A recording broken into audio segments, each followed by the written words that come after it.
বাঘার বরফের দেশে যাওয়ার শুটিংয়ের অজানা গল্প। ভূতের রাজার কাছ থেকে 3টি বর পাওয়ার পর গুপি আর বাঘা নদীর ধারে বসে পেট ভরে খেয়ে হাত মুখ ধুচ্ছিল। ঠিক তখনই এক ডুলিতে চেপে এক বিখ্যাত গানের ওস্তাদ সঙ্গে বাজনদার, পেয়াদা আর বরকন্তাস নিয়ে পাশ দিয়ে চলে গেলেন। গুপি জানতে পারল তারা যাচ্ছে শুন্ডি রাজ্যে। সেখানে হবে বিরাট গানের আসর।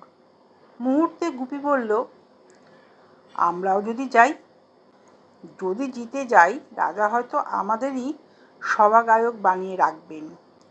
কিন্তু বিপদ হলো অন্য জায়গায়। ভূতের রাজার বর অনুযায়ী হাততালি দিলেই যে কোনো জায়গায় পৌঁছে যাওয়া যায়, কিন্তু ওস্তাদের গানের ভিড়ে শুন্ডি নামটাই ঠিক মতো কানে ঢোকেনি। গুপি বলল ঝুন্ডি, বাঘা বলল হুন্ডি। প্রথমে তারা হাততালি দিয়ে পৌঁছে গেল বরফে ঢাকা এক অচেনা দেশে। কাঁপতে কাঁপতে আবার হাততালি দিয়ে আনতে হলো গরম পোশাক। তারপর আবার ভুল করে পৌঁছে গেল ধুধু মরুভূমিতে। বরফের পোশাক তখন আগুনের মতো গরম। পোশাক খুলে ফেলতেই হঠাৎ দুজনের একসঙ্গে মনে পড়ল আসল নাম শুন্ডি।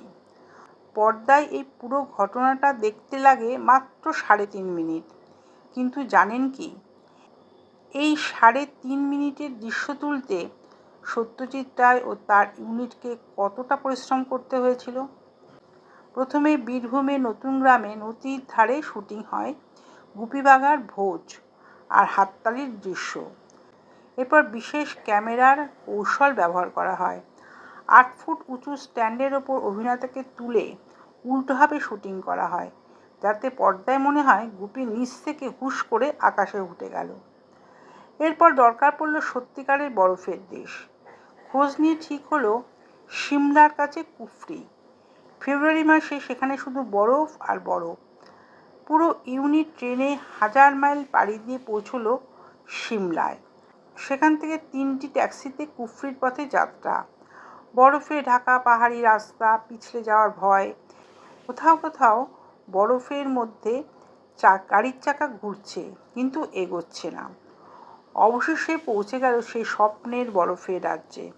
কিন্তু আসল শুটিংয়ের সময় এমন এক বিপত্তি ঘটল যা কেউ কল্পনাও করতে পারেনি।